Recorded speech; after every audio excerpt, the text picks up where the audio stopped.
The offer is good until Friday, Ariana. Damien Roth's voice rang through the vast lobby of the Obsidian Spire, cold as polished steel. After that, my board will launch a hostile takeover. The decision is yours. It was Monday night, 11 o'clock. Moonlight swept across the towering panes of glass, pouring onto the two silhouettes facing each other in the lobby of the billion-dollar building. Ariana Mercer, the 35-year-old CEO of Mercer Capital Group, stared straight at her sworn enemy, her jaw clenched, trying not to let the rage boiling up inside her show. "Get out of my building, Damien." Damien merely smiled. His eyes were cold and cruel. As he turned to leave, he paused, his gaze catching on a man who was quietly buffing the marble floor, trying to make himself invisible in the shadows. A cruel smile tugged at the corner of his mouth. He nodded toward the janitor in the Navy cleaning uniform.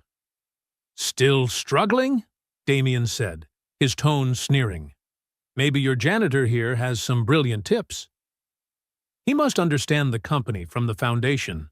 A blatant insult. A direct jab at Ariana's pride. In that instant, anger trapped her. Ariana spun toward the man, her voice sour and mocking. "All right, you heard him.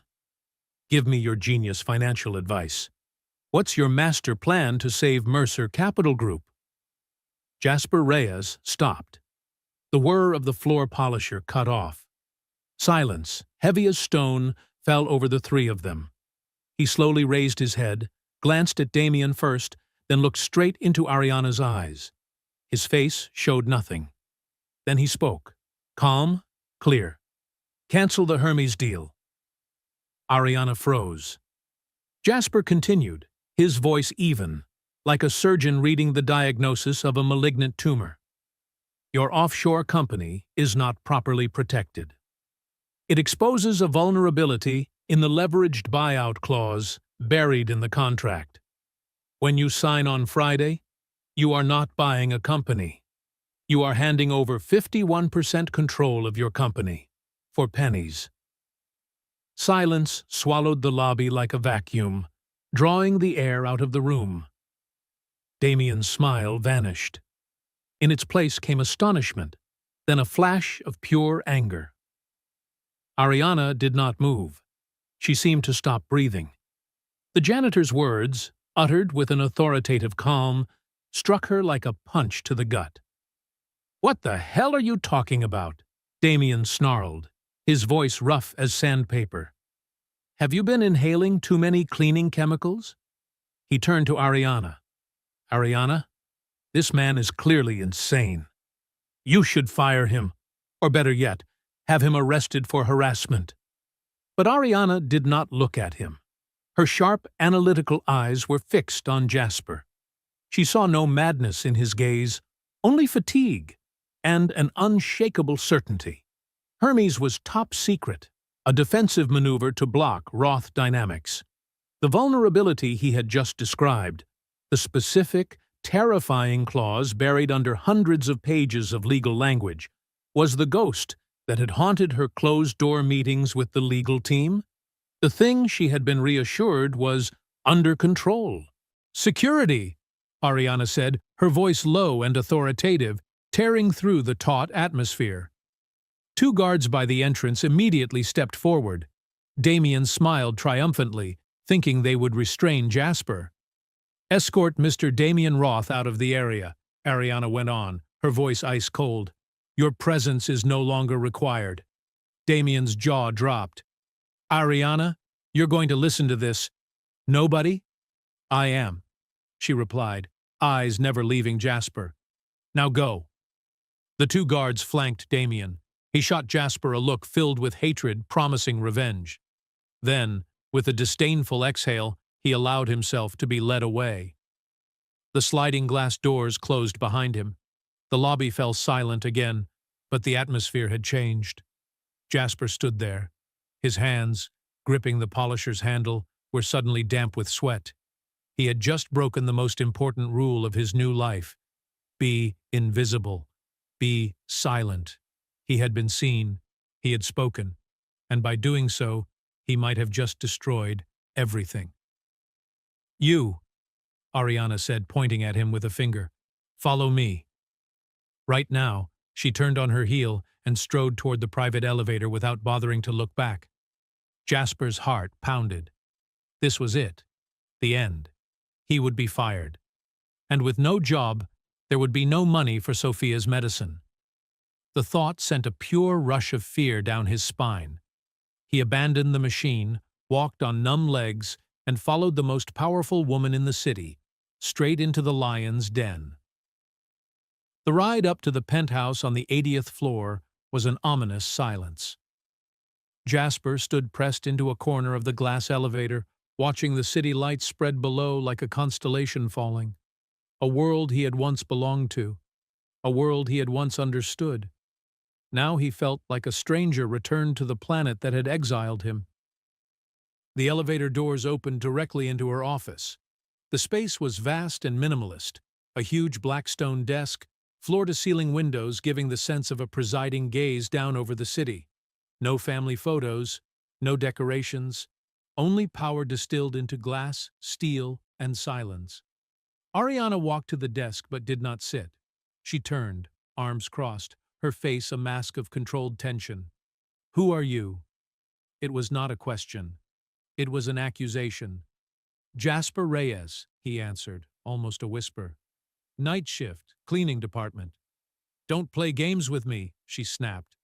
"There are 3 people in the world who know about the leverage clause in Hermes. Me, the chief counsel, and the snake I just kicked out of the lobby. So I ask again, who are you? And how do you know about my deal?" Jasper's mind spun. The truth was a weapon that could destroy him. He could not say who he really was. He could not tell her more about Damien than she already knew. He had to cling to data. "I read a lot of things," he answered, intentionally vague. "Public filings. Market analysis. Sometimes I see patterns others miss." "Patterns?" she scoffed, circling like a shark. "So you're telling me you deduced a fatal flaw in a multi-billion-dollar deal from public documents alone? Do you think I'm stupid?" "No." Jasper looked straight at her. "I think you're in trouble." He paused, then added, "That clause is not an accident. It's a trap. It's disguised as a standard indemnity provision, with deliberately ambiguous language. It's triggered by the transfer of offshore assets, which is the crux of the deal. The moment you sign, Damien will file for an injunction. His lawyers will argue that the clause allows him to buy your shares at a preset price, a catastrophic low. He's not aiming to take over. He's aiming to steal." Ariana stopped. She looked at him, clearly processing each fragment of information. He had not merely pointed out a problem. He had described exactly how the trap's predatory mechanism worked.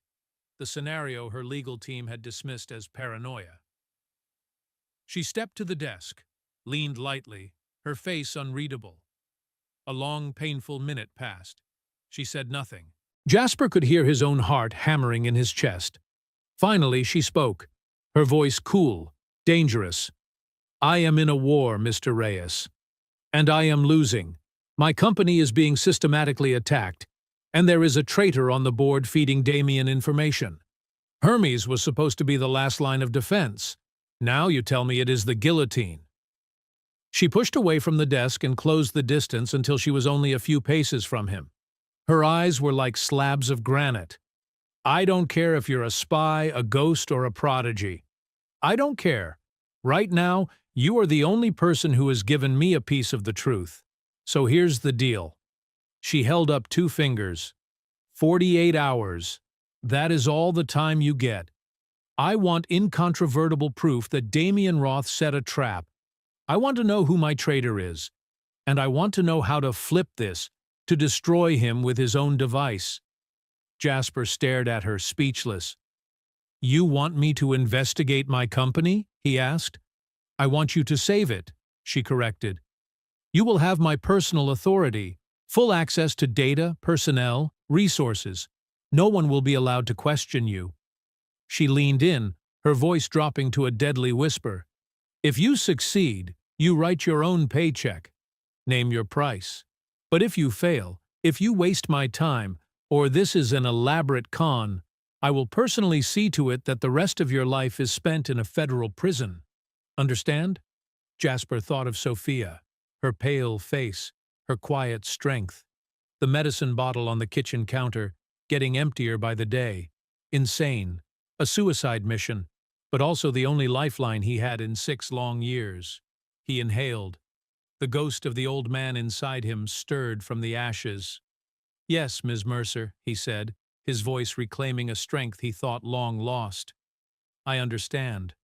But to understand how a janitor came to hold a secret worth billions, we must go back in time to 6 years earlier, to the day Jasper Reyes lost everything." 6 years earlier, Jasper Reyes was not a janitor. At 29, he was one of Wall Street's most promising financial analysts. He had built something many spend a lifetime chasing, an algorithm that predicted market movements before they happened. He called it the Argent Protocol. And Damian Roth, then a partner and Jasper's closest friend, knew it intimately. "Jasper, you're a genius, my friend," Damian once said in their cramped Tribeca office, where whiteboards were covered with formulas. "This will change everything. We'll be rich." Back then, Jasper believed him. They were like brothers. They built the dream from nothing. Then one March morning, Jasper arrived at the office to find the FBI waiting. "Jasper Reyes, you are under arrest for securities fraud and money laundering." Shock hit. Fraud? Money laundering? He had never. They produced evidence. Trades from his accounts, transfers to a shell company in the Cayman Islands, emails bearing his digital signature ordering illegal acts. All of it was fake. And all of it perfect. The only person who had access to his system? Damian Roth. The trial lasted 6 months. Jasper's lawyer, a court-appointed attorney because he could not afford top counsel, went through the motions. The press whispered about the fallen prodigy. Former colleagues turned their backs. And Damian Roth? He vanished. No defense, no calls, only silence. Jasper was sentenced to 5 years in prison. But the worst came 3 months later. The media reported on a rising fintech startup, Roth Dynamics, with a revolutionary algorithm that could predict markets. The algorithm Jasper had spent 4 years building. Argent Protocol, now renamed the Chronos System. Damian had not only framed Jasper, he stole the life's work of Jasper's heart and built an empire on the ashes of his life. When his sentence was reduced for good behavior and he was released after 3 years, Jasper walked out with $47 in his pocket, a ruined name, and a message from the hospital on his voicemail. His wife, who had divorced him while he was imprisoned, had died in a car accident. She left behind Sophia, their 4-year-old daughter, suffering from a rare illness that required expensive monthly medicine.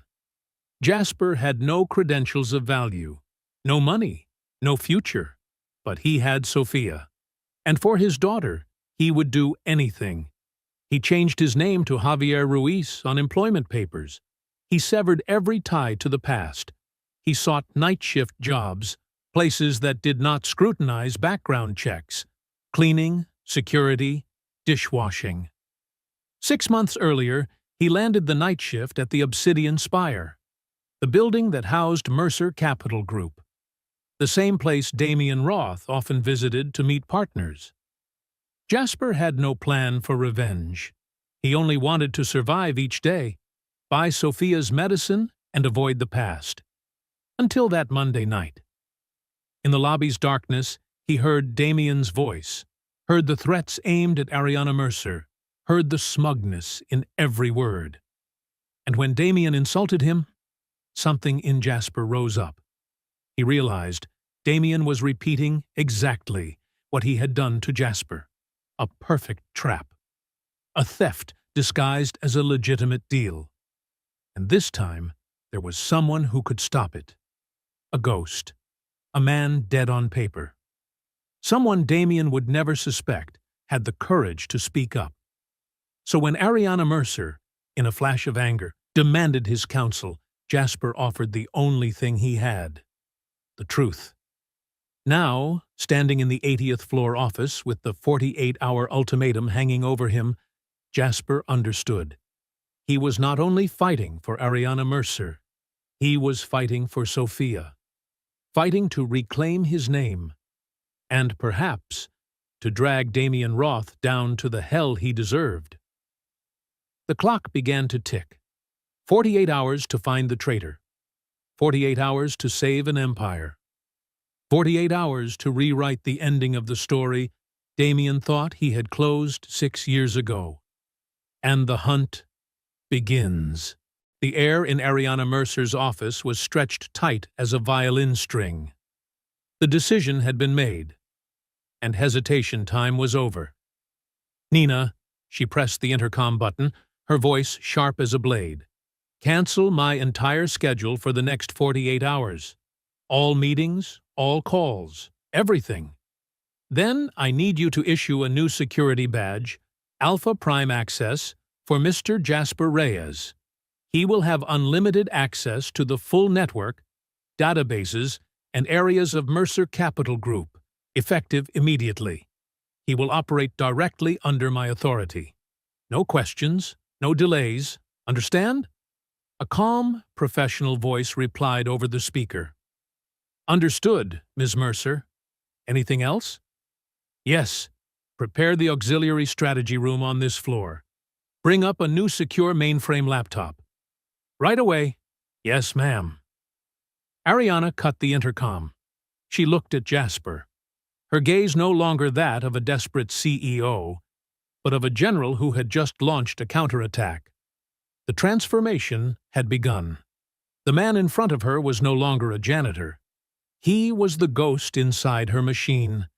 An invisible weapon, she was pointing straight at the enemy's heart. "The strategy room is at the end of the corridor," Ariana said, pointing toward the steel door. "It's small, soundproof, and has a direct fiber optic line to the internal servers. You will work there. The laptop will have everything you need. My personal phone number will be preset on the desktop. You report only to me. No one else." Jasper nodded, his head spinning.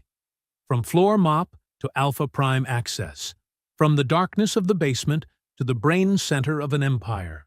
All in 15 minutes. A few minutes later, Nina Patel appeared, hair cropped neat, stride quick and decisive. She handed Jasper a heavy black laptop and a plain white card with a small gold chip. She did not meet his eyes. Professionalism masked the burning curiosity hidden in her averted glance. Ariana led Jasper to a door that looked like an innocuous filing cabinet. She placed her finger on the scanner. A soft click sounded. The door opened, revealing a small room with glass walls. Inside was a minimalist desk, a high-backed chair, and a large screen on the wall. Silent, cold, a glass fish tank, and Jasper, the fish, about to be put on display for the whole executive floor to see. "Go," Ariana said curtly. "The clock is ticking." Jasper stepped in. The door closed behind him with a light, decisive hiss. He was alone. He set the laptop on the desk and powered it up. The screen lit. Black background. A single icon in the center. Mercer Archives. Jasper inhaled. The smell of metal and new plastic from the laptop hit him. The scent of a life he had lost. His fingers, calloused from gripping a mop, hovered over the keyboard. Familiarity rushed in. He swiped the card. Access granted. The entire digital soul of Mercer Capital Group unfolded before his eyes. Financial records, internal emails, acquisition drafts, personnel files, an ocean of data, cold, deep, and dangerous. The outside world blurred. The janitor vanished. The analyst returned. But then a sharp vibration in his pocket pulled him from his focus. The phone. The screen lit, a photo of Sophia, the little girl smiling broadly, missing a baby tooth. Jasper's heart lurched. He had been here more than 2 hours. He had forgotten to call home. He answered, his voice softening immediately. "Hey, sweetheart. Daddy's sorry. I'm being held up at work." "It's okay, Daddy," Sophia's small, tired voice said. "Mrs. Alvarez brought soup. Will you come home soon?" Those words cut him like shattered glass. "Daddy, can't come home tonight, Sophia. I'm on a special project, but I'll come home as soon as I can. I promise." "Okay," she replied quietly, disappointment in her tone. "Don't forget to check my medicine bottle, okay?" "I won't forget," he said, his stomach tightening. He glanced at the small plastic bag in his wallet. The white pills. 4 pills. 2 for tomorrow morning. 2 for tomorrow night. Just enough for 2 days. The 48-hour clock was not just for Ariana. It was for Sophia, too. "I love you, Daddy. I love you more." He hung up. Silence flooded the room again. Thicker, more suffocating than before. Jasper stared at the encrypted files, his gaze sharper than ever. Now, Damian Roth was no longer merely an opponent in a corporate game. He was the single barrier between his daughter and her life. Time remaining, 46 hours and 12 minutes. Jasper didn't start by searching for the file. He searched for the person who had opened it. He cross-referenced the server access logs with the upload timestamp. 3:14 a.m., 2 weeks ago. Who else had logged into the network at that time? His fingers flew across the keyboard, skimming through thousands of lines of data. Most were automated accounts, system backups, security scans, background processes. And then he saw it. A single result. Not a person. It was an automated account, linked to the building's HVAC system, the air and environmental controls. A ghost account, a leftover from an old system upgrade, unmonitored. It had logged in for just 2 minutes, uploaded the file, then logged out. A chill ran through Jasper's body. The traitor hadn't just given Damian information. They had given him a key. A secret doorway disguised perfectly as an air conditioning system. He began digging into the HVAC account's permissions. Everything was restricted, except for one anomaly. It had read and write access to a single folder located on the financial server, labeled Archived Audits Q2 2018. There was no reason an HVAC system should ever touch financial audit records from 7 years ago. Jasper opened the folder. Inside were thousands of dusty, lifeless audit reports, useless data, a digital landfill. But he wasn't looking at the files. He was looking at the spaces between them, the inconsistencies. He sorted the list by file size instead of name. Most were small, just 1 to 200 kilobytes. But one file stood out. Size, 150 megabytes. An audit report could never be that large. It was a whale among minnows. Jasper's heartbeat quickened. He opened the file. Not a report. It was a compressed, encrypted data package. He launched a decryption algorithm. A folder appeared containing just one item, a video file. Jasper's hands trembled slightly as he clicked play. The large wall screen flickered on, its pale light washing over his face.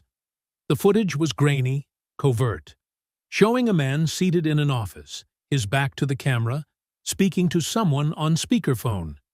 And the voice on the other end, Jasper recognized it instantly. Damian Roth. And the man in the chair, his face half hidden in shadow. Jasper recognized his frame, the expensive watch on his wrist. Harold Pierce, Ariana's board advisor, the man she trusted like a father. Jasper's blood turned to ice. He rewound the video, turned up the volume. The sound was distorted, but still clear enough. The final transfer will be wired to the account in Geneva once the deal is signed. Damien's voice murmured over the phone. You're certain she won't suspect a thing? Harold Pierce shifted slightly in his chair, face still in shadow. Ariana is proud. She sees the Hermes deal as her breakthrough, her way to finally step out of her father's shadow. Her pride won't let her back down. And the board? The board is mine, Harold said, voice eerily calm. They trust me. When the time comes, I'll advise them that Roth Dynamics acquisition is the only way to protect their investment from Ariana's recklessness. They'll vote with me. Perfect, Damien replied, his faint laughter audible. Her legacy, my company, and your retirement fund? Perfect. Jasper clenched his fists. It was all here. Motive, method, the grotesque arrogance, and the betrayal. This was no longer business. This was the deliberate destruction of a legacy by the very man sworn to protect it. Jasper saved the file. If Damien or Harold ever discovered it, the video would be wiped remotely within seconds. He copied the footage into an encrypted partition, then backed it up onto a micro SD card.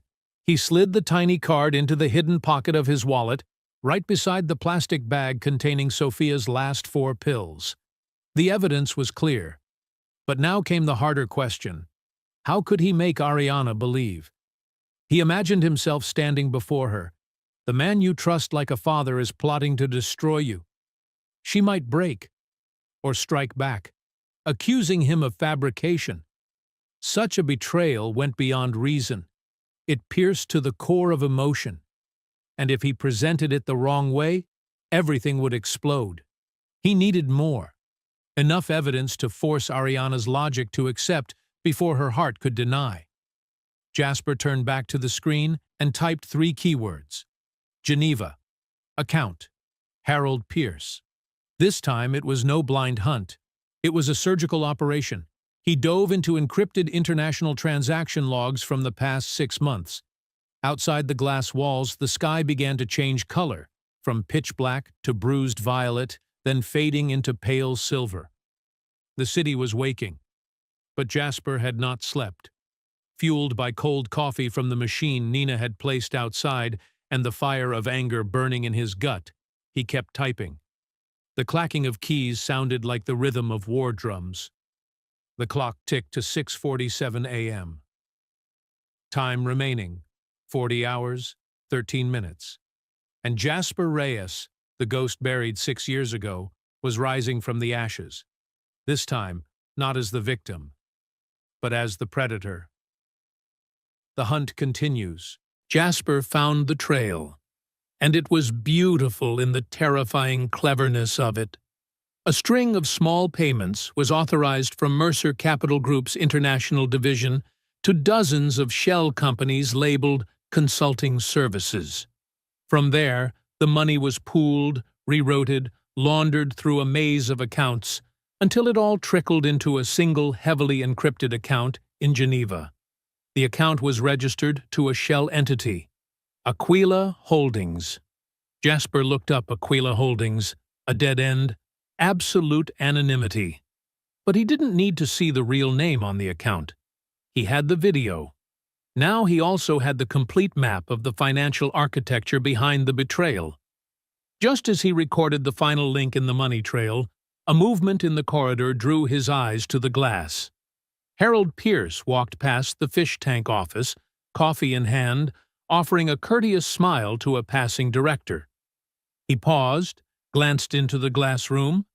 He saw Jasper bent over the laptop, a misplaced janitor.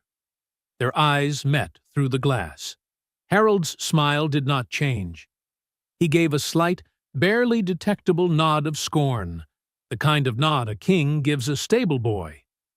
Then he turned into the opulent corner office and vanished.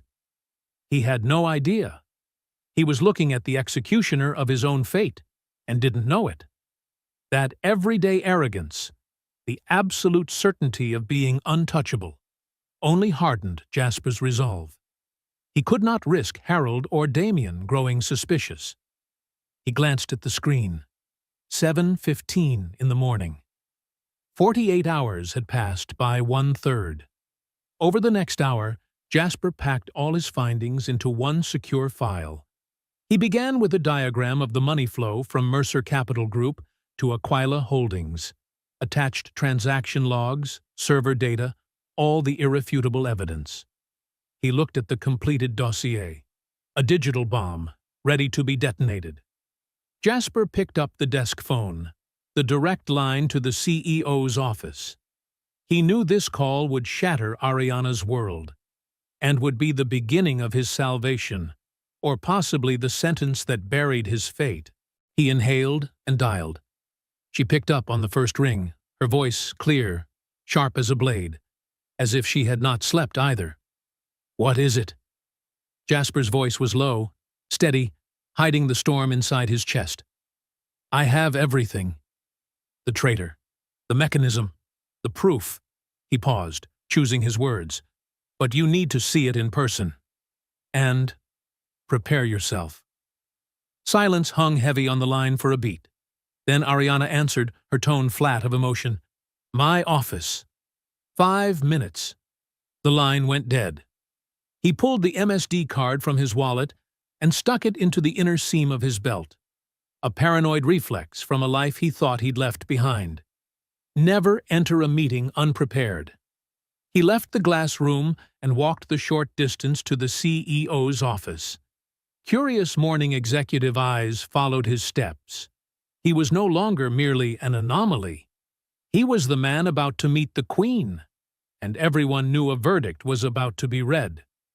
Nina Patel stood guard at the door, professional composure fixed to her face, but her eyes betrayed a blazing curiosity as she opened the door for him. Ariana stood by the vast window. She did not turn when he entered. "Show me," she ordered. Jasper moved to the conference table, connected his laptop to the large screen.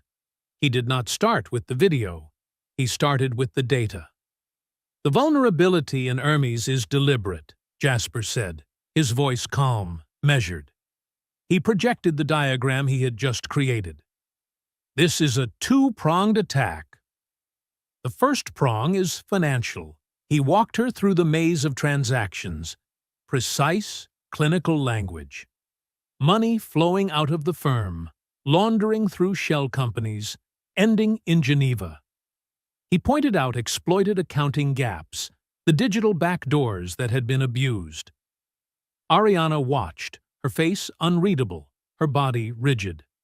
Her sharp mind recorded each detail like a general studying the enemy's campaign map. "A masterpiece of fraud," she breathed softly. "Sophisticated, patient, almost invisible. But that's only the money. The real strike is the Hermes clause, the killing blow." "Exactly," Jasper nodded. "The cash is the payoff. Paid for the information that made that strike possible. And that information must have come from inside, from someone with the ability to touch everything. Someone you trust." Ariana turned from the window, her gaze fixed on him. "You say you know who it is. Who is Aquila Holdings? Who is my traitor?" The moment had come. Jasper took a long breath. "The name on the account is just a shell," he said softly. "I have a confession." His hand hovered over the video file. "What you are about to see." He faltered. There was no way to soften this. He pressed play. Grainy covert footage filled the screen. Damien Roth's voice, smug, triumphant, stirred the silent room. After it came the calm, measured voice of Harold Pierce. Jasper did not look at the screen. He watched Ariana. The truth is revealed. In the first few seconds, Ariana's face showed only confusion. Then, as she recognized the voice, her mask of authority shattered. Her face turned pale as marble. Her eyes widened, full of disbelief, locked on the screen. Her body went rigid. She listened to the man she had called her mentor, the man who had stood beside her father for 30 years, calmly, methodically, digging a grave for her. She heard him call her arrogant, reckless. She heard him plotting to steal her father's legacy. Each word was another cut, tearing away the foundations of her world. The video ended. The screen went black. Silence fell. Ariana stood frozen for a full minute, eyes still fixed on the dark screen, seeing nothing. Jasper neither spoke nor moved. He simply waited. She needed space to feel her way through the wreckage of her trust. Finally, she blinked. Once, then again. In her eyes, the shock was slowly replaced by something else. Harder, colder, like diamond. She turned to meet Jasper's gaze. The hurt was gone. Only a wall of steel remained. "That snake," she whispered, her voice rough from a pain so deep it barely had sound. "Ungrateful, despicable traitor." She moved to the table, her motions stiff, poured water from a crystal carafe, and drank deeply. 30 years, she said, more to herself than to him. He ate at my father's table. He held me at the funeral and swore to protect the legacy. I trusted him more than anyone. She lifted her head to look at Jasper, a dangerous light flickering in her eyes. And all that time, he was planning to take everything. This isn't just business. This is personal. He didn't just betray me, he betrayed my father. She looked at Jasper. For the first time, he wasn't just an asset or an anomaly. He was the only person in the room she knew she could trust. "They set me up, Jasper," she said. His name on her lips sounded both strange and right. Damien and Harold. "They're waiting for me to walk in on Friday like a lamb to slaughter." A faint smile crept across her lips, cold, promising retribution. "So what now? How do we punish them?" Jasper had been waiting for that question. He had thought about it all night. Revenge alone wasn't enough. It had to be poetic, complete. "They've already handed us the weapon," Jasper said, his voice firming. "The Hermes contract. We don't cancel it. We don't run." He stepped toward the screen, a plan forming in his mind, bold and dangerous. "We let them trigger it. But when the trap closes, the ones caught inside will be them." Ariana's eyes gleamed, all her focus narrowing to the cold precision of a hunter. "Go on," she said quietly. "An order." Damien and Harold's trap is nearly perfect, but it has one flaw: arrogance. They believe you'll respond as if it's just a business move. They've prepared for corporate reactions: cancellation, renegotiation, lawsuits. What they don't expect is that you'll choose to sign the booby-trapped contract. "Because that would be suicide," Ariana replied flatly. "Only if it's their contract," Jasper continued. "We alter it. Add a reciprocal clause, buried deep in the legal language, so deeply that a man drunk on his own genius won't bother to read. If the LBO clause is triggered under conditions later deemed fraudulent or collusive by an independent arbiter, the contract becomes void, and all assets of the initiating party, Roth Dynamics, used as collateral in the transaction, are automatically forfeited to Mercer Capital Group as liquidated damages." Ariana's eyes widened, taking in the audacity of the counterstrike. "You're planning to use their own trap to bankrupt them?" "Not bankrupt," Jasper corrected. "Destroy. Damien once used a hidden clause to steal my entire life. It's time we return the favor." A slow, fierce smile spread across Ariana's lips, the first true smile Jasper had ever seen on her, and it was terrifying. "I like it," she said. "Cruel. Poetic. But impossible. Robert, the chief counsel, drafts all our contracts. He's loyal, deep in Harold's orbit. The moment I ask him to write something like this, Harold will smell it instantly." "Then we don't use Robert," Jasper said. Ariana paused, a thought flashing behind her eyes. Determination etched itself onto her face. "There's one person, someone my father trusted absolutely. She retired, but for my family, she'd burn the world if I asked." She picked up her personal phone, scrolled through her contacts, and called, Evelyn? It's Ariana. I'm fine. Yes. Listen, I need you to come to the office right now. It's urgent. No, I can't explain over the phone. Please, Evelyn. I wouldn't call if it weren't serious. As she spoke, Jasper's phone buzzed. A message from Mrs. Alvarez. Hello, Jasper. Sophia feels warm. She says her head hurts. Just letting you know, Jasper's blood froze. Fever with Sophia was never minor. It was the yellow light, her body fighting something it couldn't handle, the prelude to collapse. The 4 pills in his wallet suddenly felt as heavy as 4 grains of sand. He had to finish this. He needed the money Ariana had promised. He needed it now. Time remaining: 36 hours, 45 minutes, and 1 life hanging in the balance. An hour later, Evelyn Shaw entered the office. A woman in her 60s, eyes as sharp as forged steel, hair neatly cropped, carrying an aura that seemed to drain the oxygen from the room.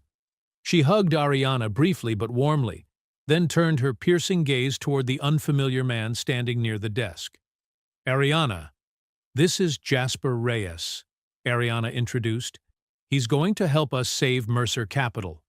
Then she turned to Jasper. And this is Evelyn Shaw, the one who will supply us with ammunition. For the next 2 hours, the 3 of them became a true war council. Jasper played the video.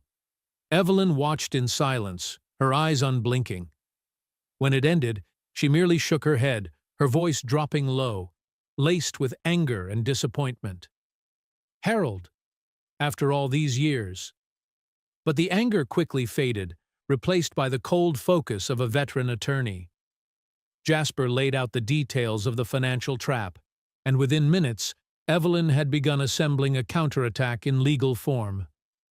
"You're right," she said, her eyes bright with intellectual fire. "The beauty of Damien's clause lies in its ambiguity. We'll use that against him," she began sketching on paper.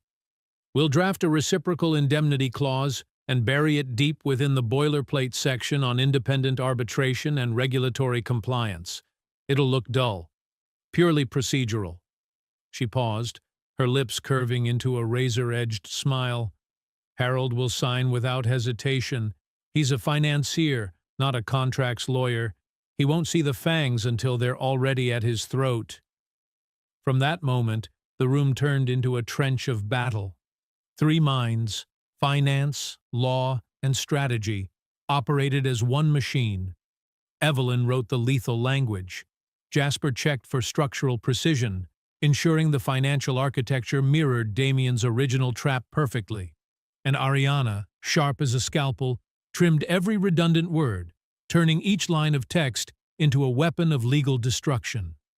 By noon, it was done. A single page, dense with harmless-looking words. But Jasper knew. It was the most dangerous document he had ever seen. Evelyn printed it, laid the page on the table, her voice gravelly but steady. "Here." The Trojan horse Ariana picked it up, her eyes hardening, the look of someone about to issue an attack order. On the wall, the clock read 12:15 p.m. "Harold has a meeting with Damien tomorrow at 1:30 to finalize things before the Friday signing," she said, her tone even, sharp as a blade.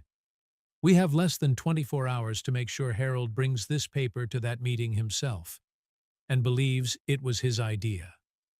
The words hung in the air, heavy as a battlefield command. How do you make a master manipulator carry his own death sentence into war? Jasper looked at the 2 women, assembling the tactical pieces in his mind. If we approach him directly, he'll smell it. He paused for a beat. The change has to come from him. He needs to believe this is his initiative, a clever move to protect his plan. Ariana leaned forward, her voice dropping low. "Appeal to his arrogance. Make him think he's outsmarting me." "Exactly." Jasper nodded. "We create a false fire and hand him the exact extinguisher we want him to use." A slow, dangerous smile curved across Evelyn's lips. A perfect play. The plan began to take shape, a chess match with no retreat. As they worked tirelessly on their strategy, Jasper's phone vibrated. The name on the screen, Mrs. Alvarez. He answered. Her voice trembled. Jasper, Sophia's temperature's gone up a bit. She keeps asking for you. Jasper's throat tightened. He glanced at his wallet, silently counting in his head. 3 pills. Only 3 left. Time kept slipping away. On the digital clock, the red letters blinked. Time remaining, 25 hours, 15 minutes. We'll feed him a leak, Jasper said, his voice low and firm. Make him believe there's another flaw, something more visible, seemingly serious, that's just been discovered in the contract. He paused, his eyes glinting with calculation. A flaw that sounds threatening but is actually harmless, something that'll make him panic, thinking his monthly offshore transfers might get frozen. Ariana nodded slightly, understanding immediately. If Harold thinks the deal is in danger, he'll act. He won't let it collapse. Her voice was cold as steel, but a flicker of excitement ran beneath, the hunter's instinct awakening.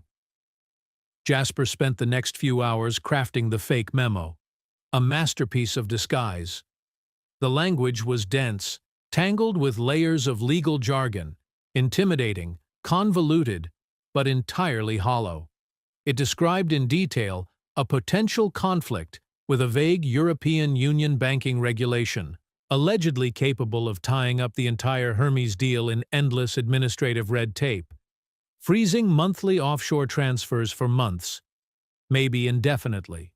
A technical nightmare, enough to make any manipulator panic and move. At exactly 4 p.m., Ariana left her office, crossing the executive lounge, a place she knew Harold passed through every afternoon. She sat at the coffee table, an Earl Grey in hand, staring thoughtfully out the window. 2 minutes passed. Then she stood, exhaled softly, and walked away. On the table, the thin folder remained, forgotten, with perfect calculation. From the hidden surveillance camera in the office, the 3 of them, Ariana, Jasper, and Evelyn, watched. 20 minutes later, Harold appeared. He poured himself a glass of whiskey, the amber glow reflecting off his expensive watch. His eyes scanned the room indifferently until they stopped on the thin folder. A flicker of curiosity. He glanced around. No one there. Then, with the natural entitlement of a man used to ownership, he picked up the folder, flipped through a few pages, and without a word, slipped it into his leather briefcase. On the monitor, Ariana's lips curved slightly. He's taken the bait. Now we wait, she murmured, eyes never leaving the image of Harold disappearing from view. Waiting was its own form of torture. Jasper tried to keep working, monitoring data streams, scanning transactions, but his mind was elsewhere, at home, with Sophia. He thought of her, her small face pale with fever, the medicine bottle nearly empty. He told himself, just 24 more hours. Just make it through the night. When the phone rang, he answered instantly. Sophia's faint voice drifted through, soft as a breath. Daddy, are you coming home tonight? Jasper pressed his lips together. I'm trying my best, sweetheart. I'll be home soon. I'm okay, just a little tired. I know, I promise. Soon. But when he hung up, the promise echoed hollow in his chest, because he didn't know if he could keep it. The night crawled on. Outside, the city drowned in darkness. The obsidian spire still blazed with light, a lonely lighthouse in a sea of concrete and deceit. Inside, the 80th floor was awash in white light. 3 people, a CEO, a veteran lawyer, and a man who had once been a ghost, remained awake, waiting for their enemy's next move. Reflected lights shimmered on the glass, merging with the faint stars outside. On the screen, red letters pulsed like a heartbeat. Time remaining. 21 hours, 30 minutes. The silence in the strategy room was broken at 9 o'clock in the morning the next day. Nina's voice came over the intercom, calm but urgent. Ms. Mercer, Mr. Pierce is here. He says it's urgent. Ariana glanced at Jasper and Evelyn. The look between them said it all. This was it. The moment the snake bit its own tail. "Show him in," she said. The door opened. Harold Pierce stepped in, his face wearing a look of grave concern, one hand clutching the fake memo. "Ariana, we have a big problem." The play began. Ariana feigned shock, then shifted to anger, her eyes blazing. She slammed her hand on the table. "What the hell has my legal team been doing?" she snapped. "We cannot let this happen right before the signing." She turned to Jasper and ordered, "I want to know who is responsible." He stood silent, playing the lowly analyst, looking panicked, avoiding eye contact. No, calm down," Harold interjected, his tone measured, the reassuring confidence of someone in control. "Panic is what Damien wants. We can patch this. A small amendment will do perfect. Exactly as planned." At that moment, as if on cue, Nina spoke again. "Ms. Mercer, Attorney Evelyn Shaw has arrived." "Bring her in," Ariana replied without hesitation. Evelyn entered, posture straight and composed, her gaze sharp and as cold as a surgeon's blade. No handshakes, no pleasantries. "I hear there's a problem?" Ariana gave a brief summary. Harold handed her the memo. Evelyn put on her glasses, read carefully, nodding a few times. When she looked up, she spoke slowly, professionally, and firmly. "The analyst is right. This is an unpleasant situation. But Harold is also right. It's manageable." She rummaged in her leather brief and pulled out a single sheet of paper. "I've prepared some additional language, a standard indemnity clause for potential EU regulatory conflicts, a boilerplate paragraph but clean, enough to neutralize the issue and strengthen our position." She handed that page to Harold. That page was the Trojan horse. Harold took it and skimmed it quickly. Jasper watched silently, his heart pounding in his chest. The old man skimmed through dense paragraphs, his eyes hunting for familiar keywords: termination, payment, liability. He did not see the reciprocal clause hidden between the lines on regulatory compliance. Then he looked up. "Perfect, entirely reasonable," Harold said, relief edging into pride. "Excellent. Simple. Clean." He turned to Ariana, wearing the smile of a man convinced he'd just saved the company. "Let me handle this. I have lunch with Damien today. I'll present it as a minor amendment on our side, purely a formality. He'll sign without reading." Ariana nodded, deftly masking her smile. "I trust you, Harold." "Do it." Harold folded the page carefully and placed it in his briefcase. The metallic click of the lock sounded crisp, neat, satisfying. He had just locked his own instrument of destruction inside. When the door closed behind him, the room fell silent. The three of them looked at each other. No one spoke for a few seconds. Only ragged breathing and a heavy truth hung in the air. The plan had worked. Perfect. No loose ends. But there was no time to celebrate. "Mr. Reyes, this is Ms. Sharon from Riverside Elementary." The voice came, rushed, over the phone. "Sophia's temperature is very high. She is a bit disoriented and keeps asking for you. I think you should come pick her up immediately." Jasper's world shrank to that single voice. The billion-dollar deals, the espionage plots, the lines of code and strategies, all dissolved. Only one thing remained in his mind. His daughter was sick, scared, and he was not by her side. "I'm coming," he said, his voice choked and heavy.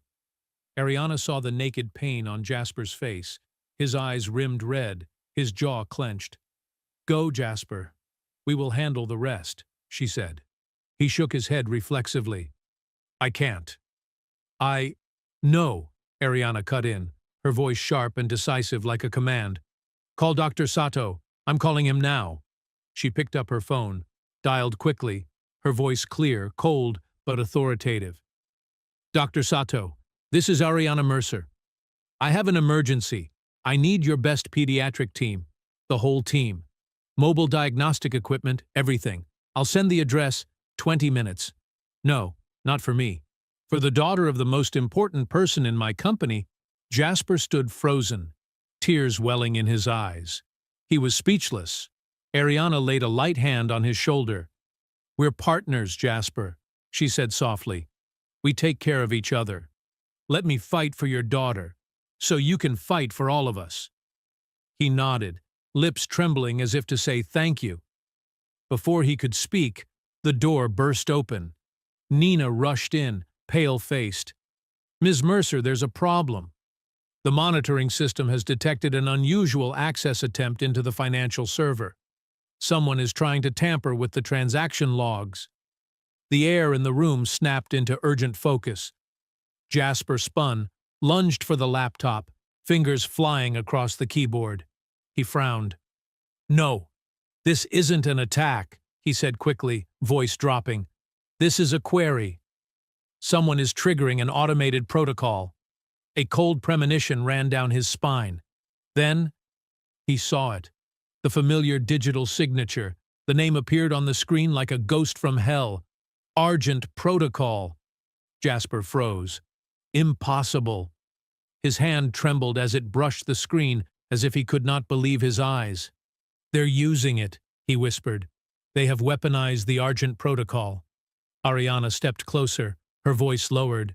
What is the Argent Protocol? Jasper looked up, his eyes hollow as if he'd just watched the past rise from the grave. It's me, he said softly, his voice thick. It's the work of my life. What Damien stole when he destroyed me 6 years ago, and now he's using it to destroy you. The air in the room congealed. Ariana straightened, her face shifting, from surprise to the calm resolve of someone about to go to battle. Jasper's phone rang again. Mrs. Alvarez. Her voice broke with panic. Jasper, the ambulance is on the way. Sophia. Sophia is struggling to breathe. The world stopped. 1 beat, 2 beats. Jasper's heart shattered into 1,000 pieces. I have to go. Now, he said, his voice breaking, and he turned to run. Ariana stopped him, placing a hand on his shoulder, just enough to hold him for a single second. Go, Jasper. Dr. Sato will be there before you. She looked deep into his eyes, both steely and warm. And remember this, we will win. Both battles. He nodded once, then bolted from the room. The door thudded shut behind him. Ariana stood motionless. Evelyn turned, worry in her gaze. 2 bombs, she whispered. 1 inside this company, and 1 inside his heart. Jasper tore through the streets toward the small apartment on the Upper West Side, his heartbeat pounding like war drums. When he arrived, he froze. Parked in front of the building was not an ordinary ambulance, but a private medical van, sleek and silver white, blue lights reflecting off the old brick facade. Inside, Dr. Kenji Sato, a tall Japanese man in his 50s, with neatly trimmed salt and pepper hair, knelt beside Sophia, who lay curled up on the couch, her forehead glistening with sweat. 3 nurses moved around with silent precision, portable medical equipment filling the small living room. The steady beep of a heart monitor blended with Jasper's ragged breathing as he stepped in. "Daddy!" Sophia whimpered, her voice weak and trembling. Jasper dropped to his knees, gathering her into his arms. Everything he'd held together that day broke. Tears spilled, hot and raw. "I'm here, sweetheart. Daddy's here." Dr. Sato laid a steady hand on his shoulder, his voice calm and grounded in quiet authority. "Mr. Reyes, her fever is coming down. We've administered antipyretics and are running full blood panels, but more importantly, at Ms. Mercer's request, we conducted a comprehensive genomic scan." He paused, eyes gleaming behind thin lenses. "I believe we've identified the root cause, a deficiency in an extremely rare enzyme. And there's a new gene therapy in clinical trials, not only capable of managing the symptoms, but potentially curing it entirely." He looked up, speaking slowly, as if afraid Jasper wouldn't believe it. The success rate is very high. The word cure echoed in Jasper's mind, a word he had stopped hoping to hear long ago. He looked at his daughter, her pale face, her small hand gripping his, and felt himself tremble between two storms, faith and fear. But there was no time. His eyes flicked to his watch, 10:45 p.m. Harold would meet Damien for lunch tomorrow. The signing was the day after, and the Argent Protocol, the weapon born from his own mind, was counting down to activation. Jasper swallowed hard. He knew who he needed to find, the only man who could help him defuse the bomb he had built himself. Miles Garner. After making sure Sophia was stable in Dr. Sato's care, Jasper stood. He brushed his daughter's hair back and kissed her forehead gently. "Daddy will be back soon, princess." Then he turned away, his eyes now forged in steel and fire. Jasper pulled out his phone, opened his contacts, scrolling to a number he had sworn never to call again. His finger hovered. He drew a deep breath, then pressed call. 3 rings. A familiar voice answered. "This is Miles." "Miles, it's me, Jasper Reyes." The silence on the other end cut through the air like a blade. Finally, Miles spoke, his tone cold as steel. 6 years. What the hell, Jasper? Jasper inhaled, steadying his voice. "I need your help. It's about Damien. He's about to collapse a billion-dollar company. And he's weaponized the Argent Protocol." On the other end, Jasper heard a long, heavy breath. "Argent, I thought you destroyed that research. I should have," Jasper said, voice breaking. "But Damien stole it. And now it's integrated into the market, buried inside millions of transactions. Miles, I need to execute a special sequence during the final seconds before the market closes Friday. I need your terminal silence." Then a dry, humorless laugh. "You're asking me to bet my license, my company, my entire life, based on the word of a man who disappeared 6 years ago?" Jasper closed his eyes, exhaled slowly. His voice dropped, low, rough, threaded with desperate conviction.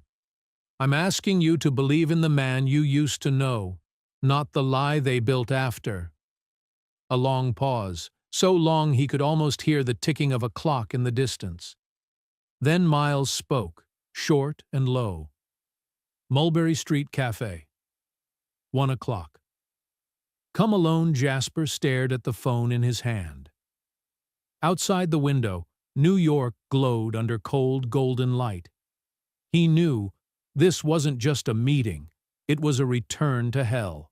Mulberry Street Cafe, in the heart of Little Italy, looked exactly as Jasper remembered. Small, worn down, saturated with the bitter smell of over-roasted espresso, a room trapped in time.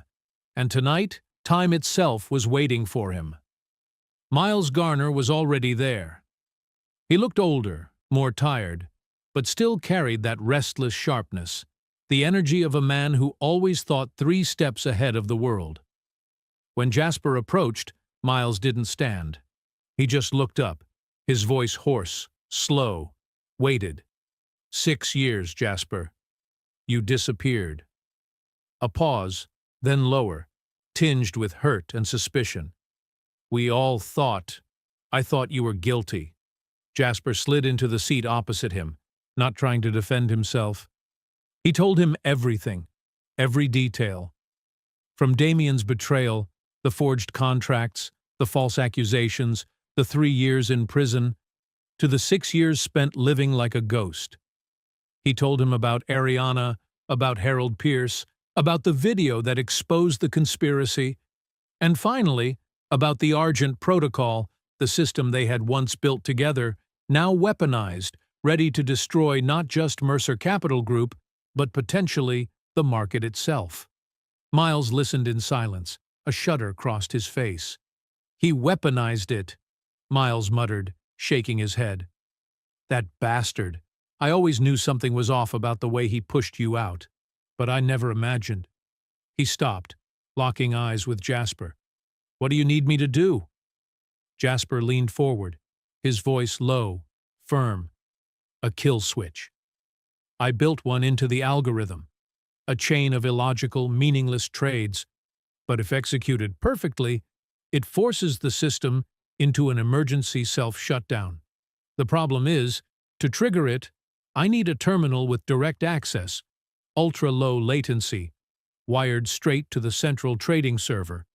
And I need a broker skilled enough to execute 17 split trades in under 3 seconds without tripping a single SEC alert. Miles leaned back, silent. He stared at Jasper for a long time, then smiled, a small, bitter, admiring smile. "The Jasper Reyes I knew," he said slowly, "was the most honest man I ever met, and the only mad genius crazy enough to hide a kill switch inside his own masterpiece." He extended his hand, the smile widening, his eyes suddenly alive again, like the old days. "I'm in." Jasper clasped the hand firmly. In that moment, a part of him, the part that had died 6 years ago, came back to life. For the first time in years, he wasn't alone. When they stepped out of the cafe near 2 a.m., New York was still awake, streetlights glinting off the rain-slick pavement. In the freezing night wind, Jasper felt his heart begin to thaw. On his phone screen, a line of red text blinked. Time remaining, 10 hours. And now, the final battle, of intellect, of faith, and of redemption, was about to begin. Friday. Dawn broke over Manhattan in the cold silver light of a fateful day. Jasper hadn't slept. He had spent the night beside Sophia, holding her hand while Dr. Sato's team stayed on watch, monitoring every heartbeat, every number on the vital screen. Her fever had broken. She was sleeping peacefully, breathing evenly. But inside Jasper, the storm still raged. The real battle was yet to come. At 7 a.m., he bent down, kissed his daughter's forehead. "Daddy has to go to work for a bit, sweetheart. But when I come back, everything will be different. I promise." He lingered for a few seconds longer, then left, carrying the image of her sleeping face like a silent reminder that everything he did today was for her. 9:30 a.m., the financial district. Miles Garner's office sat in the heart of downtown, a minimalist steel and glass command center pulsing with screens. Dozens of charts, numbers, and trade lines danced like a living matrix across the walls. The air was thick with caffeine and tension. Miles stood before the array of terminals, his voice curt but firm. "The kill switch is ready. But we get one shot. You'll have to give me the signal exactly." Jasper nodded, eyes fixed on the main screen. A pulse of light appeared. Argent protocol. Still there, buried deep within the trading network like a dormant parasite. But Jasper knew. It was alive, waiting for the final trigger. Obsidian Spire. 81st floor. The boardroom looked like a financial war theater. Midday sunlight streamed through the towering glass panes, gleaming off the polished mahogany table where an empire's fate would be sealed. Ariana sat at the head, posture straight, eyes sharp as steel. Beside her was Evelyn Shaw, composed, unreadable, the silent strategist, whose every nod could tilt the balance. Across from them sat Damian Roth, a victorious smile curling at his lips, and Harold Pierce, calm and confident, unaware that inside his expensive leather briefcase rested his own death warrant. 20 board members and the legal teams lined the sides of the table. The air was dense with tension and power. "The documents are ready, Ariana," Harold said smoothly, voice oiled with experience. "Shall we begin?" But she couldn't sign yet. Not yet. Every minute mattered. Jasper needed time. "For a deal of this scale," Ariana said coolly, her tone surgical, "we cannot afford carelessness. I have a few final questions for the legal division regarding the indemnity section." And so the performance began. She became the embodiment of precision and diligence, questioning every clause, every footnote. Her voice, a perfect balance of professionalism and feigned concern, convinced everyone she was simply a cautious CEO chasing perfection. In truth, she was buying every second, every heartbeat. Damien began to lose patience. His fingers tapped the table, steady, rhythmic, irritated. Harold leaned toward her, hand resting lightly on her arm, his tone syrupy and patronizing. "You're doing wonderfully, my dear. But sometimes, don't let perfection become the enemy of the good, my dear." The words made Ariana's stomach twist. If it weren't for the plan, she would have slapped him across the table. She glanced at the clock. 1:47 p.m. The market would close at 1:50 p.m. Miles's office. Miles leaned toward the screen, frowning. "Jasper, something's wrong. Argent, it's moving." He typed fast, eyes darting. "It's reacting to an external trigger." The protocol's waking up. Jasper stared at the stream of data, the rhythm of the system accelerating, every line glowing brighter. His phone buzzed. A secure message flashed from Ariana. "Can't delay anymore." "Be ready," Jasper looked up, his eyes and voice both sharp as a blade. "This is it. When I say the word, you hit the switch." Miles nodded, hand poised above the keyboard, palms slick with sweat. In the room, the only sound was the ticking of a digital clock. Time remaining, 2 hours, 10 minutes. 3 worlds, the boardroom on the 81st floor, the trading office, and the quiet apartment where Sophia slept, were converging toward a single moment. A moment where everything would end, or begin again. 2:15 p.m. The boardroom. "Ariana, that's enough." Damien's voice cut through the air like a blade. His patience had run out. He shoved the contract folder toward her, tone sharp and cold. "Sign it now, or the hostile takeover goes public in 2 minutes. Your board will vote you out before the market closes." "Time's up." Harold placed a reassuring hand on Ariana's wrist, his voice low, almost sympathetic. "He's right, Ariana." "It's time." Ariana looked up, from Damien's smug face to Harold's false, benevolent smile. She lifted the gold pen. Her hand trembled slightly, not from fear but from fury coursing through her veins. Just as the pen tip touched the line for her signature, a voice crackled in her hidden earpiece. "Ms. Mercer, not yet. Don't sign." She froze. The pen hovered less than a millimeter above the paper. Damien leaned forward, eyes narrowing. Harold followed, feigning concern. "Something wrong, Ariana?" Ariana lifted her gaze, locking eyes with Harold, and in that instant, she saw it. A flicker, a split-second flash of fear in his eyes. Tiny, fleeting, but enough. "Ladies and gentlemen," she said, voice cold and sharp as glass, "before I sign, I'd like to show you something." She nodded to Nina. The massive screen behind her flickered to life, casting a pale light across the room. A grainy video appeared, secretly recorded, a dimly lit office. And from the speakers, Harold Pierce's unmistakable voice echoed, "Once she signs this contract, we don't just take the company. We take James Mercer's entire legacy." The room froze. No one breathed. Harold shot to his feet, face pale. "Ariana, this isn't..." "Isn't what, Harold?" Ariana's voice rose, controlled but cutting. "Isn't true?" Damien stood too, his smirk collapsing into horror. At that exact moment, the doors burst open.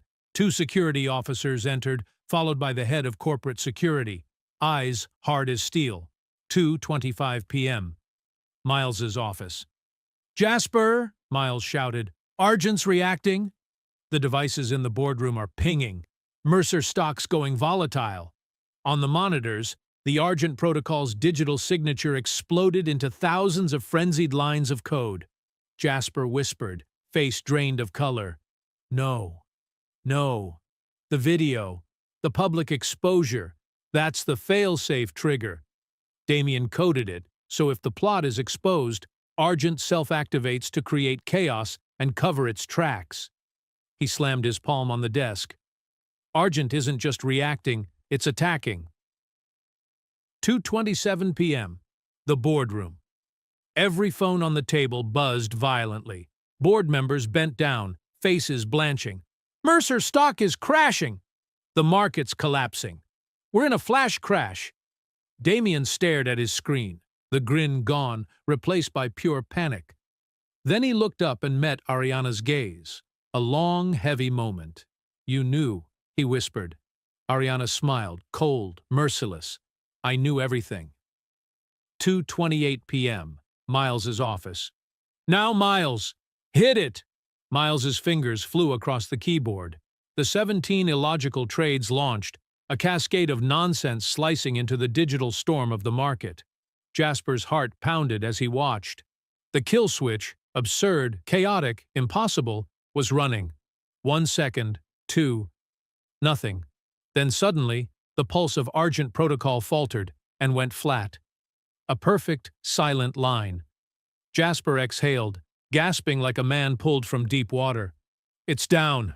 It's gone. Miles leaned back, wide-eyed. Holy hell, we did it. 2:29 p.m. The boardroom. Damien's phone vibrated violently. He glanced down. Roth Dynamics stock plummeting. A massive sell-off, unstoppable, the echo of the kill switch. He looked up and saw Ariana Mercer staring right at him. Her smile was soft as a whisper, sharp as a blade. The game's over, Damien. The boardroom fell silent. Only the clock's steady ticking remained. Victory. The boardroom erupted into chaos. Executives shouted over one another, phones blared, papers scattered through the air. But in the center of the storm, Ariana Mercer stood calm, an island of composure in a sea of panic. Harold Pierce staggered to his feet. His legs trembled. The confidence that had once filled his face had crumbled into the perfect portrait of ruin. Ariana, you have to understand. I had no choice. They threatened me. Don't, Ariana cut in, her voice like ice. Don't dishonor my father's memory any further with your lies. Damien Roth, the man who once controlled every move on the board, now stood frozen, pale and hollow-eyed, staring at his phone as if reading his own death sentence. Evelyn Shaw stepped forward, her voice calm but heavy with authority. You gentlemen should know something. Hidden in the contract Harold so enthusiastically brought us yesterday, there's a small clause. She paused, letting her words settle like lead. It states that if either party attempts to activate a leveraged buyout under fraudulent or conspiratorial conditions, all assets of that party will be seized as liquidated damages. A deadly silence filled the room. We have the recording of your conspiracy, she continued, steady as stone. We have the fund transfers to Geneva, and now, thanks to the market attack you just triggered, documented live by the Securities and Exchange Commission, we have evidence of deliberate market manipulation. Evelyn turned toward Damien, her voice sharp as a scalpel. Roth Dynamics isn't just bankrupt, it's ours now. Every asset, every patent, every line of code. Damien shook his head, muttering like a broken man. No, that's impossible. Security, Ariana commanded, her tone like forged steel. Escort these two out. The FBI is waiting downstairs, as Harold and Damien were led away, one lifeless, the other screaming for his lawyer. Ariana turned back to the silent board. The meeting is adjourned. You'll receive a full report within 24 hours. She paused, her gaze steady, powerful. Mercer Capital Group stands, and it will rise stronger than ever 1 month later, 81st floor, Friday afternoon. Jasper Reyes stood before the wide glass windows, watching the city glitter beneath him. Outside his office door, a new plaque gleamed. Jasper Reyes, Chief Risk Strategy Officer. His name had been cleared. The story of the man who was framed and rose again had become a quiet legend on Wall Street. He was no longer a ghost. The door burst open. "Daddy!" Sophia ran in, cheeks rosy, eyes bright. The gene therapy had worked. Doctors said that in 6 months she would be completely healthy. Jasper knelt and wrapped her in his arms. "Ready to go, sweetheart?" "Ready," she chirped, her voice full of sunshine. At the doorway, Ariana Mercer stood smiling, a rare, gentle warmth softening her sharp features. Don't let me keep you too. You've both earned this break. The alliance born from crisis had evolved into something deeper. Friendship. Two people from different worlds, a billionaire CEO and a forgotten engineer, now bound as partners, guardians of each other's legacies. Jasper looked at her, the woman who had risked her empire to save his daughter. His voice was low, sincere. Thank you. Ariana smiled softly. We're partners, Jasper. And partners take care of each other. And so, one story closes. But the truth is, this isn't an ending. It's a beginning. Sometimes, those we think are invisible are the ones who see the clearest. Those who seem weak are often the strongest. And those the world forgets. Sometimes they're the ones who change everything. Thank you for listening to this story. If it touched your heart, don't forget to leave a like and subscribe, because there are still so many stories of humanity, of downfall and redemption, of love and courage, waiting to be told. See you in the next video.